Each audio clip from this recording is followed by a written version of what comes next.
Hello guys, welcome to EPD education. काहीच MS SET आणि NTUTC NET या दोन्ही एक्झाममधील पेपर फर्स्टसाठी आपण पाहत आहोत MCQज सिरीज. या MCQ सिरीजमध्ये कम्युनिकेशन संदर्भात काही महत्त्वाचे क्वेश्चन आपण पाहणार आहोत. हे क्वेश्चन पाहत असताना या संदर्भात याआधी टोटल 4 पार्ट मी प्रोव्हाइड केलेले आहेत. त्यामध्ये खूप सारे MCQज आपण कव्हर केलेले आहेत. या सर्व पार्ट संदर्भात जी प्लेलिस्ट आहे त्या प्लेलिस्टची लिंक तुम्हाला डिस्क्रिप्शन बॉक्समध्ये भेटून जाईल. तिथून तुम्ही ते सर्व प्रिव्हियस पार्ट कव्हर करू शकता. आज आपण कम्युनिकेशन संदर्भातच काही महत्त्वाचे क्वेश्चन पाहणार आहोत आणि त्या क्वेश्चन मार्फत काही कन्सेप्ट असतील त्या कन्सेप्ट आपण समजून घेणार आहोत. फ्रेंड, आजचं लेसन पूर्णपणे पाहण्यापूर्वी एक छोटीशी इन्फॉर्मेशन. जर तुम्ही नेक्स्ट MS सेट एक्झाम किंवा NTUTC नेट एक्झाम या एक्झामचं प्रिपरेशन करत असाल तर त्या संदर्भात जो पेपर फर्स्ट असतो त्या पेपर फर्स्टसाठी एक डिटेल कोर्स आपण प्रोव्हाइड करत आहोत. त्यामध्ये पेपर फर्स्टचा पूर्णपणे सिलेबस तुम्हाला कव्हर करून दिला जातो. त्या संदर्भात MCQज प्रॅक्टिस करून घेतली जाते आणि त्याच संदर्भात डेमो किंवा प्रॅक्टिस क्वेश्चन पेपर देखील प्रोव्हाइड केले जातात. म्हणजे इन शॉर्ट पेपर फर्स्टचा पूर्णपणे सिलेबस कव्हर करून देणारा हा कोर्स आहे. त्या कोर्सबद्दल पूर्णपणे इन्फॉर्मेशन तुम्हाला हवी असेल तर तुम्ही आपल्या व्हॉट्सअप नंबरला मेसेज करू शकता.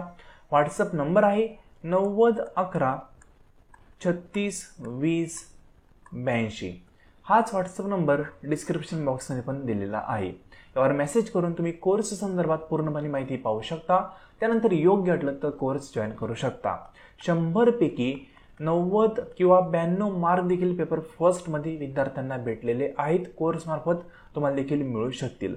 फ्रेंड, इन्फॉर्मेशनसाठी या नंबरला मेसेज करा, इन्फॉर्मेशन पहा. योग्य वाटलं तर पेमेंट करून तुम्हाला कोर्समध्ये एनरोल होता येईल. तर आज आपण कम्युनिकेशन संदर्भातच क्वेश्चन पाहणार आहोत. मागील 4 पार्टमध्ये जे क्वेश्चन आपण पाहिलेले आहेत त्या सर्व क्वेश्चनला मी स्किप करतो आणि डायरेक्टली आज आपण नवीन क्वेश्चन पाहूया. ठीक आहे, तर आपण मागील लेसनमध्ये 60 पर्यंत क्वेश्चन पाहिलेले आहेत. आज आपण 61 पासून पुढे क्वेश्चन पाहणार आहोत. प्रत्येक क्वेश्चनमध्ये काही ना काही कन्सेप्ट आपण पाहण्याचा प्रयत्न करतोय. कन्सेप्ट मार्फत तो क्वेश्चन आपण समजून घेण्याचा प्रयत्न करत आहोत. ठीक आहे, कारण क्वांटिटी महत्त्वाची नसते कॉम्पिटेटिव्ह एक्झाममध्ये, क्वालिटी महत्त्वाची असते.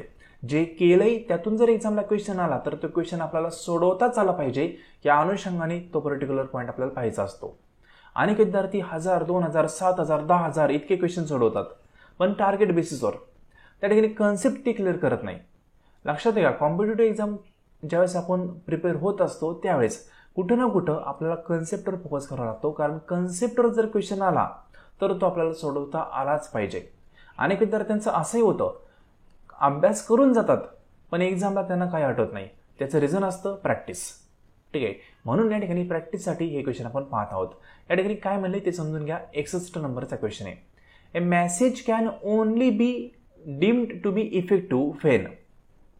म्हणजे जो मेसेज असतो, जो संदेश असतो तो इफेक्टिव्ह कधी कन्सिडर केला जातो. एखादा संदेश एखाद्याला दिल्यानंतर तो संदेश इफेक्टिव्ह आहे असं आपण कधी म्हणणार ते तुम्हाला विचारलंय.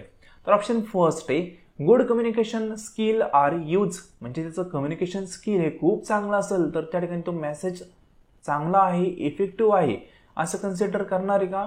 करू शकतो, नाही असं नाही, होल्ड करू. बाकीचे ऑप्शन पण पाहणं आवश्यक आहे. ऑप्शन बी काय म्हणते पहा, repeated back as a proof of understanding.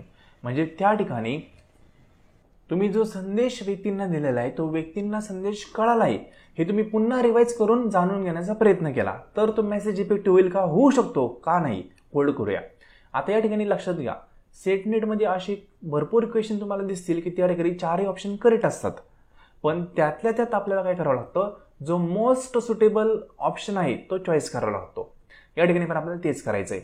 Option C काय म्हणते पहा, understood by receiver and produce a desire response. हा आपला ऑप्शन ह्या दोन्ही ऑप्शनपेक्षा योग्य वाटतोय. याला पण आपण होल्ड करूया. ऑप्शन नंबर 4 काय म्हणतोय ते पहा, डिलिव्हर द इंट्रापर्सनल कम्युनिकेशन किंवा इंटरपर्सनल कम्युनिकेशन. याचा काही संबंध नाही, आउट ऑफ कंटेक्स्ट आहे. आता या ठिकाणी ऑप्शन ए काय म्हणला, good communication skill are use. म्हणजे तुम्ही खूप चांगलं बोललेत पण समोरच्याला कळालंच नाही कारण तुमची लँग्वेज इंग्लिश होती. इंग्लिश एकदम फ्लुएंट होतं, तुम्ही खूप चांगल्या प्रकारे इंग्लिशमधून बोलले पण समोरचा ऑडियन्स होता त्याला फक्त हिंदी मराठीच कळत होतं. तर तुमचं कम्युनिकेशन इफेक्टिव्ह होणार आहे का? नाही होणार, म्हणून सोडून द्या. ऑप्शन फर्स्ट आपण रॉंग ठरवला, रॉंग नाही पण ठरवला.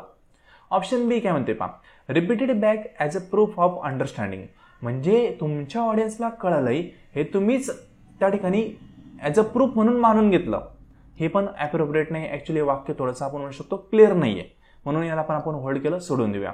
ऑप्शन सी या ठिकाणी आपला करेक्ट येतोय, कारण क्लिअर कट वाक्य आहे पहा. काय म्हणले, understood by the receiver and produce the desire response, म्हणजे जो पण रिसिव्हर आहे ज्याने आपला मेसेज गेट केलेला आहे त्या मेसेजचं मिनिंग त्याला समजलंय, आणि समजलंय त्या बदल्यात त्याने काय केलंय, तिथं रिस्पॉन्स पण दिलेला आहे पर्टिक्युलर मेसेज संदर्भात. म्हणजे या ठिकाणी आपण जे बोलतोय ते व्यक्तींना समजलं, आणि समजल्यानंतर त्यांनी त्याबद्दल त्यांची प्रतिक्रिया जर मांडली तर आपण समजून घेतो की या व्यक्तींना हा मेसेज प्रॉपरली कळालाय. म्हणजे या ठिकाणी ऑप्शन नंबर सी हा मोस्ट अप्रोप्रिएट आहे कम्पेअर टू ए आणि बी, म्हणून या ठिकाणी ऑप्शन नंबर सी हा आपला करेक्ट येईल.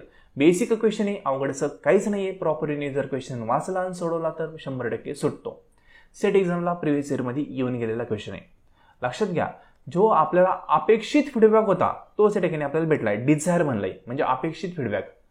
जसं की तुम्ही फॉर एक्झाम्पल एखादं लेसन एखाद्या व्यक्तीनं दिलं आणि त्यामार्फत ते म्हणजे नाही खूप छान लेसन दिला सर तुम्ही, आम्हाला खूप आवडलं, खूप गोष्टी समजल्या, तर हा अपेक्षित फीडबॅक आहे तुमचा. म्हणजे तुम्हाला वाटलं होतं की असंच फीडबॅक आपल्याला मिळावा आणि तोच भेटला, तर तुम्ही म्हणणार की इफेक्टिव्ह माझं कम्युनिकेशन झालेलं आहे. म्हणजे फीडबॅक पण डिझायर भेटला पाहिजे, निगेटिव्ह नाही, अपेक्षित भेटला पाहिजे, जे आपल्याला अपेक्षा आहे त्यानुसारच भेटला पाहिजे. सिंपल. मग ऑप्शन नंबर सी हा आपला करेक्ट तो. नेक्स्ट आहे क्वेश्चन नंबर 62. हे high context culture is one where, म्हणजे एक लो कंटेक्स्ट कल्चर असतं आणि एक असतं हाय कंटेक्स्ट कल्चर. याची सिंपल तुम्हाला एक ट्रिक सांगितलेली आहे मी कोर्समध्ये, ज्या विद्यार्थ्यांनी कोर्स लावलाय त्यांना हे माहीत असेल. ठीक आहे. हाय कंटेक्स्ट कल्चर म्हणलं तर या ठिकाणी अनस्पोकन इन्फॉर्मेशन असते, बरोबर ना, म्हणजे न बोलता समोरच्या व्यक्तींना गोष्टी कळतात, त्याला आपण हाय कंटेक्स्ट कल्चर असं म्हणतो. म्हणजे अल्टिमेट जर आपण पाहिलं ना, त्याचा ऑप्शन नंबर डी हे करेक्ट आहे. Much of the information is unspoken. ठीक आहे, म्हणजे न बोलता समोरच्याला आपल्या भावना कळतात, त्याला आपण हाय कंटेक्स्ट कल्चर असं म्हणतो. High context culture, low context culture यांचा डिफरन्स काय आहे, यांना पार्ट कशा पद्धतीने करायचं, त्या संदर्भात कुठली ट्रिक आहे, हे सर्व तुम्हाला कोर्समध्ये मी सांगितलंय. ठीक आहे, म्हणून काय रिपीट करत नाही. नेक्स्ट आहे question number 63. One will be an effective communication if one, म्हणजे या ठिकाणी एखादं कम्युनिकेशन आपण इफेक्टिव्ह कधी कन्सिडर करू शकतो हे तुम्हाला विचारलंय.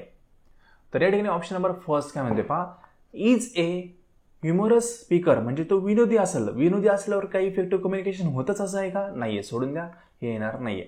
नंतर ऑप्शन बी हॅज हिस्टॉनिक टॅलेंट, म्हणजे तो जो व्यक्ती आहे ना त्याच्याकडे इतिहासासंदर्भात खूप जास्त नॉलेज आहे, तर तो इफेक्टिव्ह कम्युनिकेशन करू शकतो का, करू शकतो, पण आपल्याला हे अपेक्षित नाहीये. ऑप्शन नंबर सी काय म्हणते पहा, is very clear about what one communicate, म्हणजे जो व्यक्ती कम्युनिकेशन करतोय तो काय बोलतोय, कसं बोलतोय आणि का बोलतोय याबद्दल जर त्याला प्रॉपर वेनी आयडिया असेल तर ते कम्युनिकेशन इफेक्टिव्ह होऊ शकतं, अन्यथा ते इफेक्टिव्ह कम्युनिकेशन होणार नाही. म्हणजे बेसिक आहे ना, तुम्ही एखादी गोष्ट एखाद्याला सांगताय तर तुम्ही ती का सांगताय हे तुम्हाला माहीत पाहिजे. फक्त तुम्ही असंच टाइमपास सांगणार तर कोणी ऐकणार नाही. तुम्ही ती गोष्ट का सांगताय, तुमचं त्यामागं काय येतोय, ठीक आहे, समोरच्याने काय समजून घेतलं पाहिजे याबद्दल तुमच्या मनामध्ये जर क्लिअर कट आयडिया असेल तर तुमचं कम्युनिकेशन इफेक्टिव्ह होऊ शकतं. मोस्ट अप्रोप्रिएट ऑप्शन नंबर सीच या ठिकाणी येऊ शकतो. याला चेक करूया. येस, ऑप्शन नंबर सी हा आपला करेक्ट आहे. बेसिक आहे, विनोदी वक्ता दरवेळेस इफेक्टिव्ह कम्युनिकेटर असेलच असं नाहीये, तो विनोदी, त्याची शैली ती फक्त. ठीक आहे, हिस्टॉरिक ज्याच्याकडे इतिहास नॉलेज आहे तो इफेक्टिव्ह कम्युनिकेटर असेलच असं नाहीये, नाही तर सर्व हिस्ट्रीचे सर आता स्पीकर झाले असते असं नाहीये, बरोबर ना. त्यानंतर ऑप्शन नंबर सी या ठिकाणी मोस्ट अप्रोप्रिएट आहे. इथं मदर लँग्वेजमध्ये बोलणं तरच इफेक्टिव्ह कम्युनिकेशन असेल असं पण नाहीये, कारण तुमची मदर लँग्वेज संस्कृत आहे समज, आणि तुम्ही एखादं भाषण देताय मराठीतनं किंवा संस्कृतमधनंच, तर ते बाकीच्या ऑडियन्सला कळलं असं नाही. बाकीचा ऑडियन्स जर इंग्लिशवाला असेल तर काय कळणार आहे. माझ्या ठिकाणी मदर लँग्वेजेसमध्ये कम्युनिकेशन केलं तरच ते इफेक्टिव्ह असेल असं नाही. जर तुम्हाला काय बोलायचं आहे आणि तुम्ही काय बोलताय हे तुम्हाला कळत असेल आणि त्यावर तुम्ही बोलत असाल तर ते इफेक्टिव्ह कम्युनिकेशन होऊ शकतं. म्हणून ऑप्शन नंबर सी हा करेक्ट आहे. बेसिक आहे. Question number 64. Which of the following step would you consider first for an effective communication, म्हणजे इफेक्टिव्ह कम्युनिकेशनची फर्स्ट स्टेप कुठली असते हे तुम्हाला विचारलंय. तर ऑप्शन फर्स्ट काय म्हणते पहा, select the channel of communication. कम्युनिकेशनची चॅनल निवडणं ही फर्स्ट स्टेप नाहीये. Option number second, plan the evaluation procedure, म्हणजे तुम्हाला मूल्यमापन करायचं कम्युनिकेशनचं, त्याचं पहिल्यांदा प्लॅन करत बसणार आहे का, नाही, सोडून द्या. नंतर specify objective of communication. Yes, एखादी गोष्ट आपल्याला का बोलायची, त्याचं ऑब्जेक्ट काय हे पहिल्यांदा ठरावं लागेल, तर ते कम्युनिकेशन इफेक्टिव्ह होणार आहे. एखादी सभा घ्यायची असते पहा, ती सभा का घ्यायची हे पहिलं ठरवलं जातं, नंतर ती सभा घेतली जाते, बरोबर ना. म्हणजे पहा, एखाद्या व्यक्तींना आरक्षण हवं असेल तर ते आरक्षण घ्यायचंय, आपल्याला आरक्षण मिळवायचंय म्हणून आपल्याला सभा घ्यायची आहे, त्याचं ऑब्जेक्ट आहे पहा, ते क्लिअर असतं. ऑब्जेक्ट जर क्लिअर असेल तर कम्युनिकेशन इफेक्टिव्ह होऊ शकतं. सिंपल ना. मग या ठिकाणी ऑप्शन नंबर 6 किंवा ऑप्शन नंबर 3 हा आपला करेक्ट येईल. येस, ऑप्शन नंबर 3 हा आपला करेक्ट आहे. बेसिक आहे पहा, कुठलीही गोष्ट जर ऑब्जेक्टिव्ह ठरवणारी असेल, ऑब्जेक्टिव्ह ठरून केली असेल तरच ती इफेक्टिव्ह होते. तुमचा अभ्यास आता चाललाय का, तुम्हाला टीचर व्हायचंय, प्रोफेसर व्हायचंय म्हणून चाललाय. जर हा अभ्यास करून काय व्हायचंय हेच तुम्हाला माहित नसेल किंवा तुम्ही ठरवलं नसेल तर तुम्ही हा अभ्यास करणार नाहीये. काहीतरी ऑब्जेक्टिव्ह पाहिजे पहा प्रत्येक गोष्टीमध्ये. म्हणजे बेसिक कन्सेप्ट आहे, बेसिक क्वेश्चन आहे. इफेक्टिव्ह कम्युनिकेशन करायचं असेल तर ऑब्जेक्ट आपलं क्लिअर कट आणि स्पेसिफिक पाहिजे. आपल्याला का एखादी गोष्ट बोलायची हे आपलं ठरलेलं पाहिजे. नेक्स्ट आहे question number 65. Which one of the following is less important in the context of effective communication. म्हणजेच यांनी काय म्हणलंय, इफेक्टिव्ह कम्युनिकेशन संदर्भात कुठला पॉईंट आहे तो कमी महत्त्वाचा असतो. लेस इम्पॉर्टंट म्हणजे कमी महत्त्वाचा पॉईंट कुठला आहे ते विचारलाय. तर ऑप्शन नंबर फर्स्ट काय म्हणते पहा, टोटल कंट्रोल ओव्हर लँग्वेज. लँग्वेजवर कंट्रोल असणं हे महत्त्वाचं आहे, कमी महत्त्वाचं नाही, खूप महत्त्वाचं आहे. हे करेक्ट आहे, चुकीचं नाही, त्यांनी कमी महत्त्वाचं विचारलंय, सोडून द्या. Good vocabulary. ठीक आहे, व्होकॅब्युलरी चांगली असेल तर चांगलंच आहे ना, कम्युनिकेशन चांगलंच होणार आहे. हे पण या ठिकाणी आन्सर येणार नाही, हा पॉझिटिव्ह आहे. त्यांनी तुम्हाला लेस इम्पॉर्टंट विचारलंय, लक्षात घ्या. Option number 3, attractive personality of the speaker. स्पीकरची पर्सनॅलिटी अट्रॅक्टिव्ह असणं हे कमी महत्त्वाचं आहे, जास्त महत्त्वाचं नाही. अनेक शेतकरी असतील पहा, ते कसे पण राहतात, कसे म्हणजे त्यांचे कपडे मळलेले असतात, ठीक आहे, पण विचार चांगले असतात म्हणून आपण त्यांच्या गोष्टी ऐकतो. साधे एक्झाम्पल सांगाल पहा, नाना पाटेकर आहेत, मराठी ॲक्टर आहेत. त्यांची पर्सनॅलिटी पाहिली ना, पर्सनॅलिटी इन सेन्स त्यांचं वरचेवरचं राहणीमान म्हणून आपण एकदम साधं सोपं असतं, पण त्याचे विचार खूप चांगले आहेत. असे अनेक व्यक्ती आहेत की ज्यांचे विचार चांगले आहेत, राहणीमान एकदम साधं असतं, टाय सूट बूट कधी नसतं त्यांचा. मग या ठिकाणी अट्रॅक्टिव्ह पर्सनॅलिटीज लागते का इफेक्टिव्ह कम्युनिकेशनला? नाही लागत. तुमचं इमेज चांगलं असेल, तुमचं वागणं चांगलं असेल तर त्या ठिकाणी तुमचं कम्युनिकेशन इफेक्टिव्ह होऊन जातं. मग या ठिकाणी जर आपण ऑप्शनला एलिमिनेट करण्याचा प्रयत्न केला तर ऑप्शन फर्स्ट हा या ठिकाणी कॅन्सल होईल, ऑप्शन सेकंड पण कॅन्सल होईल, आणि इथं म्हणले पहा total control on the concept of translated. ठीक आहे, हे पण कॅन्सल होईल. म्हणजे टोटल कंट्रोल वगैरे हे पाहिजेच आपलं कम्युनिकेशनवर. फक्त अट्रॅक्टिव्ह पर्सनॅलिटी नसली तरी पण कम्युनिकेशन इफेक्टिव्ह होऊ शकतं. ठीक आहे, म्हणजे हा बेसिक पॉईंट आहे. या ठिकाणी लेस इम्पॉर्टंट मध्ये ऑप्शन नंबर 3 हा येईल. ठीक आहे, ऑप्शन नंबर 3 हा करेक्ट आहे. म्हणजे या ठिकाणी कुठलंही एक्झाम्पल लक्षात ठेवू शकता. मी आपलं एक आठवलं म्हणून सांगितलं. तुम्ही कुठलाही पहा, एखादा व्यक्ती असा असतो तो खूप साधा राहतो पण त्याचे विचार खूप चांगले असतात. ठीक आहे, म्हणजे पर्सनॅलिटी हा पॉईंट या ठिकाणी येणार नाही. इथं पर्सनॅलिटीचा ॲक्च्युली शब्द जो आहे ना, त्या शब्दशः मिनिंगच वेगळं असतं. पण त्यातल्या त्यात जर आपण ऑप्शनला एलिमिनेट करण्याचा प्रयत्न केला तर एकच ऑप्शन आपल्याला जरा योग्य वाटतो आणि हेच आपला आन्सर आहे. प्रिव्हियस इयरमध्ये हा क्वेश्चन येऊन गेलेला आहे. नेक्स्ट क्वेश्चन आहे 66 number. Which of the following statement is correct. कुठलं स्टेटमेंट योग्य आहे ते विचारलं आहे, म्हणजे 3 हे चुकीचे असतील. ऑप्शन फर्स्ट काय म्हणले पहा, communicator should have fine sense. Yes, हेच करेक्ट आहे. कम्युनिकेशन हा नॉनसेन्स नको आहे, नॉनसेन्स, नॉन सेन्स. ठीक आहे, नॉनसेन्स म्हणजे काय, ज्याच्याकडे सेन्स नाही त्याला आपण नॉनसेन्स म्हणतो. मग कम्युनिकेशन करणारा व्यक्ती म्हणजे जो कम्युनिकेटर असेल त्याच्याकडं सेन्स पाहिजे. आपण काय बोलतोय, का बोलतोय, कसं बोलतोय हे त्याला कळलं पाहिजे. हेच करेक्ट आहे. बाकीचे ऑप्शन काय म्हणते ते पाहूया. म्हणजे आन्सर तर हे करेक्ट येणार आहे. ऑप्शन फर्स्ट आपला या ठिकाणी करेक्ट आहे. एकदा चेक पण करूया. येस, ऑप्शन फर्स्टच करेक्ट आहे. पहा, सेन्स पाहिजे. आपण म्हणतो ना काही सेन्स आहे का नाही. सेन्स म्हणजे काय, काय बोलतोय, का बोलतोय, कसं बोलतोय आणि कधी बोलतोय हे आपल्याला कळलं पाहिजे. काय प्रसंग आहे, कशानुसार बोलतोय हे कळून समजून आपण बोललं पाहिजे. नाही ते एखाद्याच्या दुःखाच्या कार्यक्रमात गेले आणि मोठ्या मोठ्याने बोलताय, योग्य नाही आहे. सेन्स पाहिजे. ठीक आहे, मग हे सेन्स असणं महत्त्वाचं आहे. हे करेक्ट आहे. बाकीचे रॉंग आहेत का ते चेक करूया. ऑप्शन नंबर बी काय म्हणते पहा, communicator should have tolerance power. काही गरज नाही पॉवर वगैरेची. ठीक आहे, चुकीची सोडून द्या. Communicator should be soft spoken. म्हणजे कम्युनिकेशन करणारा जो व्यक्ती आहे कम्युनिकेटर तो सॉफ्ट स्पोकन पाहिजे का, असं पण काही नाही. तुमचे शाळेमधले एखादे शिक्षक असे असतील पहा, ते खूप तुम्हाला ओरडत असतील, सॉफ्टली कधी बोलले नसतील, पण त्यांचे हेतू काय, तुम्हाला शिस्त लावणं. मग ते चांगले नाही का, चांगले आहेत असं काही नाही. ठीक आहे, म्हणून सोडून दे वाक्य. नंतर communicator should have good personality. हे पण आत्ताच पाहिलं, काही संबंध नाही, त्याची गुड पर्सनॅलिटी पाहिजेच असं काही नाही. मोस्ट अप्रोप्रिएट ऑप्शन आपल्याला शोधायचा आहे. Most appropriate option number A हा करेक्ट आहे. बाकी तिन्हींचा पण अर्थ काढायचंच म्हणलं ना तर तिन्हींना पण आपण करेक्ट ठरवू शकतो, नाही असं नाही. पण most appropriate option number A आहे, सिंपल. म्हणून ऑप्शन नंबर ए हा करेक्ट येईल. Next question number 67. Communication between 2 or more people is call. म्हणजे 2 किंवा अधिक व्यक्तींमध्ये जे कम्युनिकेशन होतं त्याला आपण काय म्हणतो. अनेक वेळा सांगितले पहा, एकाच व्यक्तीशी कम्युनिकेशन असेल तर त्याला आपण इंट्रा पर्सनल कम्युनिकेशन असं म्हणतो. इंट्रा, आपलं कम्युनिकेशन आपल्याशीच, बरं ना. आपण बोलतो आपल्याशीच, स्वप्न पाहणं, विचार करणं आपण आपल्याशीच करतो, ते इंट्रा. आणि एक पेक्षा अधिक व्यक्ती असतील तर ते इंटर पर्सनल कम्युनिकेशन आहे. इंटर मग इथं म्हणले पहा, 2 or more म्हणलं तर इंटर. म्हणून ऑप्शन नंबर काय, बी हा करेक्ट येईल. ऑलरेडी आपण हे पाहिलेलं आहे. नेक्स्ट आहे question number 68. Communication become circular when. मग या ठिकाणी एखादं कम्युनिकेशन असं सर्क्युलर कधी कन्सिडर केलं जातं ते तुम्हाला विचारलंय. बेसिक क्वेश्चन आहे. या ठिकाणी काय म्हणले ऑप्शन नंबर फर्स्ट मध्ये पहा, the decoder become an encoder.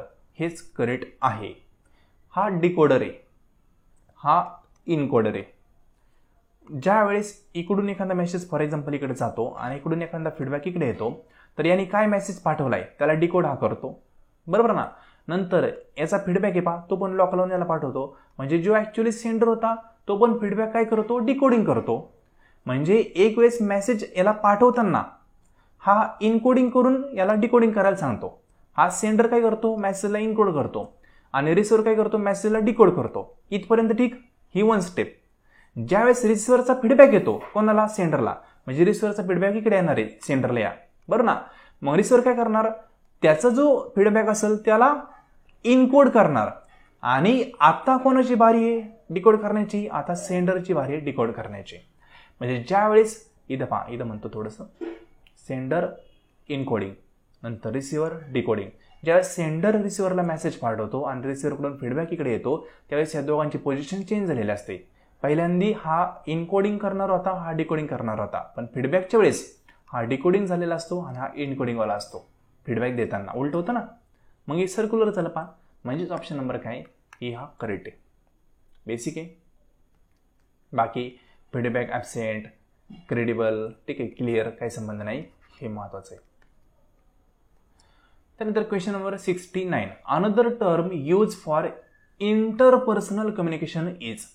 Interpersonal कम्युनिकेशनला आणखी कुठल्या नावाने ओळखलं जातं, खूप वेळा सांगितलंय डायडिक कम्युनिकेशन या नावाने ओळखलं जातं. थोडंसं स्पीडने घेतोय कारण बऱ्याच कन्सेप्ट, बरेच पॉईंट आपण आपल्या कोर्समध्ये डिस्कशन केलेले आहेत. ज्यांना कोर्सबद्दल इन्फॉर्मेशन हवी आहे त्यांनी या नंबरला मेसेज करा, इन्फॉर्मेशन पहा, त्यानंतर डिसाईड करा जॉईन करायचं की नाही. ठीक आहे. तर डायडिक कम्युनिकेशन म्हणजेच इंटरपर्सनल कम्युनिकेशन, हे लक्षात ठेवा. नेक्स्ट एक कम्युनिकेशन मधला 70 नंबरचा क्वेश्चन. पब्लिक कम्युनिकेशन टेंड टू ऑकर विथिन ए मोर. म्हणजेच थोडक्यात पब्लिक कम्युनिकेशन हे कुठल्या टाईपमध्ये येतं ते विचारलंय. पहिल्यांदा पॉईंट क्लिअर करतो. पब्लिक कम्युनिकेशन, या कम्युनिकेशनला आणखी कुठल्या प्रकारचं कम्युनिकेशन म्हणतात हे तुम्हाला मी ऑलरेडी सांगितलेलं आहे. कुठलं म्हणतात, मास कम्युनिकेशन म्हणतात, किंवा मास कम्युनिकेशनचं एक पार्ट आहे पब्लिक कम्युनिकेशन, हे आपण पाहिलेलं आहे, बरोबर ना. आणि नॉर्मली मास कम्युनिकेशनमध्ये कसं असतं, कम्युनिकेशन फॉर्मल स्ट्रक्चर वेमध्ये असतं. जसं की फॉर एक्झाम्पल रेल्वे लाईनवर ज्यावेळेस तुम्ही थांबता किंवा रेल्वेच्या प्लॅटफॉर्मवर ज्यावेळेस तुम्ही थांबता तिथं अनाउन्समेंट असते पहा, ही रेल्वे या वेळेस सुटणार आहे. बस स्थानकावर थांबल्यावर आत्ता 11:20 बस आलेली आहे, ती या गावी जाणार आहे, असं अनाउन्समेंट असते. त्यालाच आपण पब्लिक कम्युनिकेशन असं म्हणतो पहा. ते कधी पण करतात का, नाही. ते कम्युनिकेशन कधी करायचं त्याचा टाईम ठरलेला आहे. अनाउन्समेंट कधी करायची टाईम ठरलेला आहे. प्रत्येक वाक्य ना वाक्य काय बोलायचं ते ठरलेलं आहे. काही पण बोलत नाही, ते जोक नाही सांगत मध्येच. ठीक आहे, स्पेसिफिक टर्म असतात तेच सांगतात. ही रेल्वे किंवा हा टाईम, त्यांचं प्रत्येक गोष्टीचं स्ट्रक्चर आहे पा. रेल्वे लाईनवर किंवा रेल्वे स्टेशनवर एखादा अनाउन्समेंट असेल, ठीक आहे, किंवा बस स्थानकावर अनाउन्समेंट असेल, त्या सर्व गोष्टींचं ठरलेलं आहे सगळ्या गोष्टी.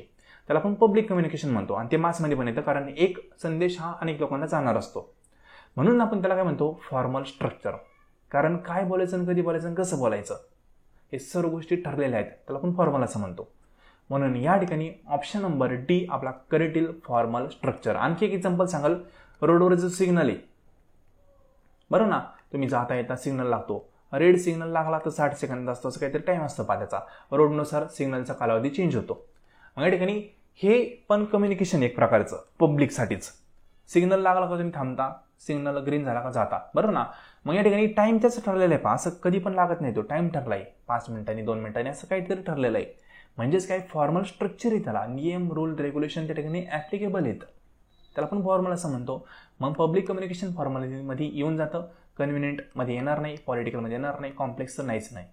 मग एकच ऑप्शन आहे, ऑप्शन नंबर डी. नेक्स्ट आहे question number 71. The vertical flow of communication from lower level to one or more higher level is dash communication. म्हणजे ज्यावेळेस आपलं कम्युनिकेशन एका लोअर लेवलवरून वरच्या लेवलला जातं आणि त्या लेवलवरून आणखी वरती जातं, तर त्यावेळेस आपण त्याला कुठल्या प्रकारचं कम्युनिकेशन म्हणतो ते विचारलंय. आता पहिला पॉईंट क्लिअर करतो. कम्युनिकेशन असं असेल तर ते हॉरिझॉन्टल आणि कम्युनिकेशन असं असेल असं तर ते व्हर्टिकल. इतका पॉईंट क्लिअर. हॉरिझॉन्टलमध्ये कुठले टाईप नाही कन्सिडर केले तरी पण चालेल. हॉरिझॉन्टल म्हणजे सेम लेवलच्या लोकांमध्ये, प्रिन्सिपलचं प्रिन्सिपलशी, टीचरचं टीचरशी, शिपाईचं शिपाईशी, ठीक आहे, हे सर्व हॉरिझॉन्टल कम्युनिकेशनमध्ये येऊन जातं. म्हणजे सेम लेवलच्या लोकांमधलं कम्युनिकेशन. व्हर्टिकल म्हणलं तर एक काय असतं, अप्पर लेवल असतं आणि दुसरं असतं लोअर लेवल. खालून एखादा संदेश वरती गेला तर ते काय व्हर्टिकल, पण कोणतं व्हर्टिकल अपवर्ड कम्युनिकेशन, म्हणजे खालून वरती जाते, त्याला अपवर्ड म्हणतो.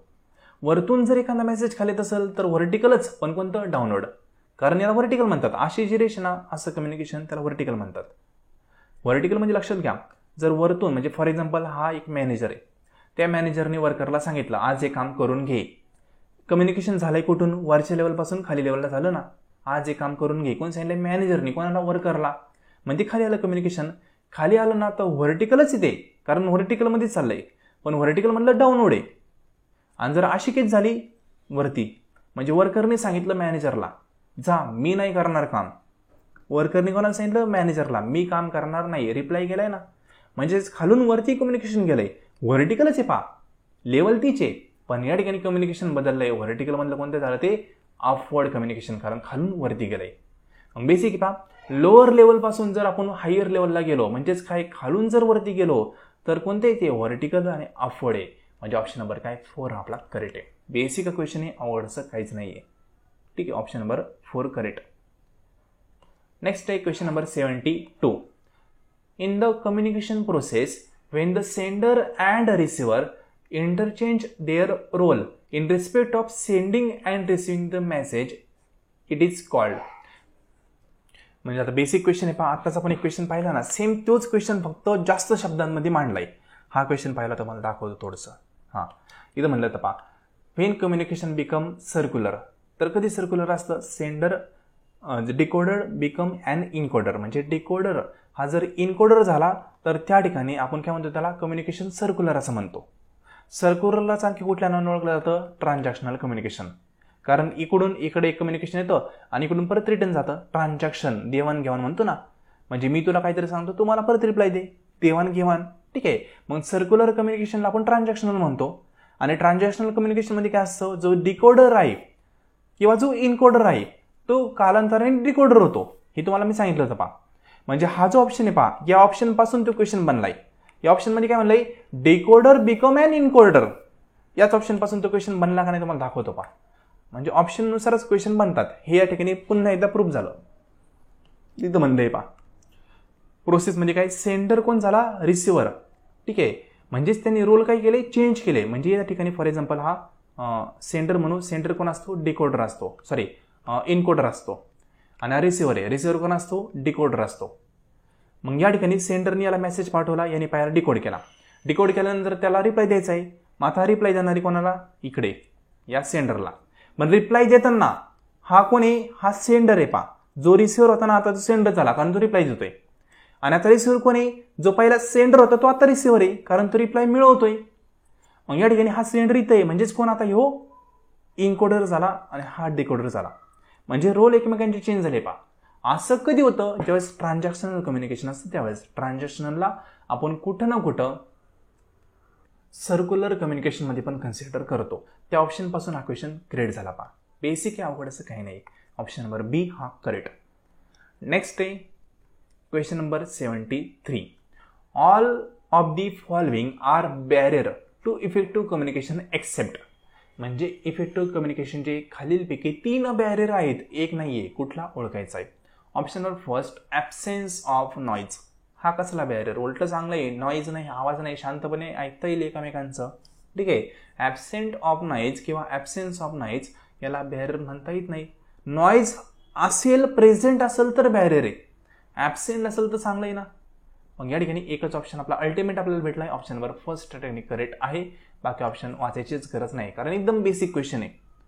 ऑप्शन नंबर ए हा करेक्ट आहे, ॲब्सेंट ऑफ नॉईज. तर त्या ठिकाणी याला आपण इफेक्टिव्ह कम्युनिकेशनचं बॅरियर म्हणणार नाही, उलट चांगलं आहे नॉईज नाही तर. ठीक आहे. लक्षात घ्या, नॉर्मली एक्झामिनेशनमध्ये सर्व ऑप्शन वाचले पाहिजेत. पण ज्यावेळेस आपण एखादा ऑप्शन वाचला आणि आपल्याला 100% गॅरंटी असेल की हेच आन्सर आहे तर बाकीचे ऑप्शन वाचण्यात वेळ घालायचा नाही. 100% गॅरंटी असेल तरच. 99% जरी असेल ना तरी पण बाकीचे ऑप्शन वाचायचे. सिंपल. नेक्स्ट आहे question number 74.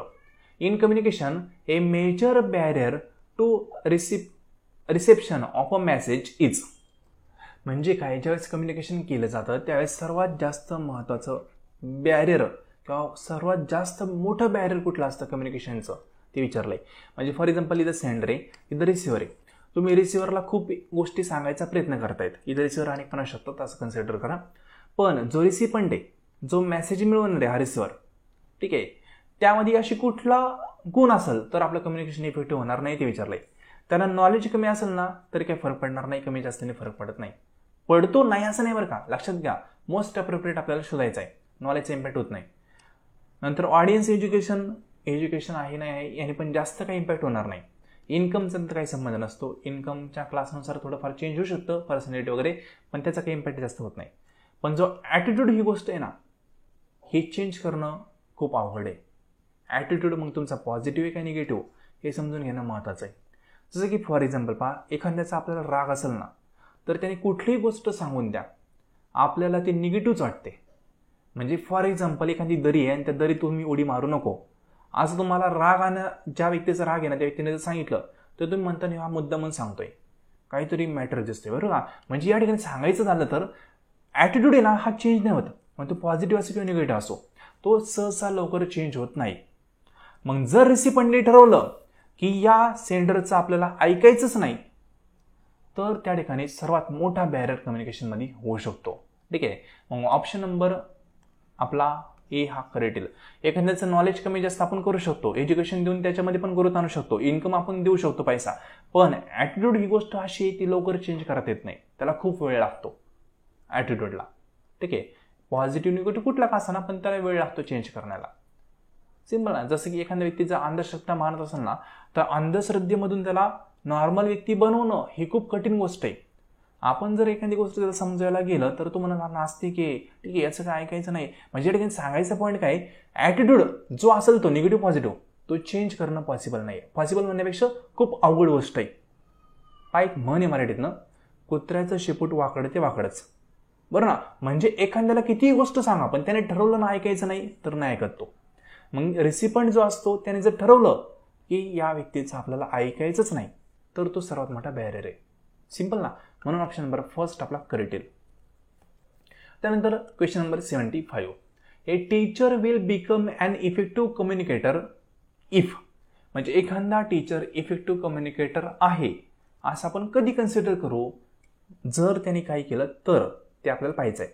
Option number first आहे ही यूज इन्स्ट्रक्शनल ॲड्स. ठीक आहे. वेगवेगळ्या म्हणू शकतो इन्स्ट्रक्शनच्या टेक्निक वापरल्या तर तो इफेक्टिव्ह कम्युनिकेटर आहे का?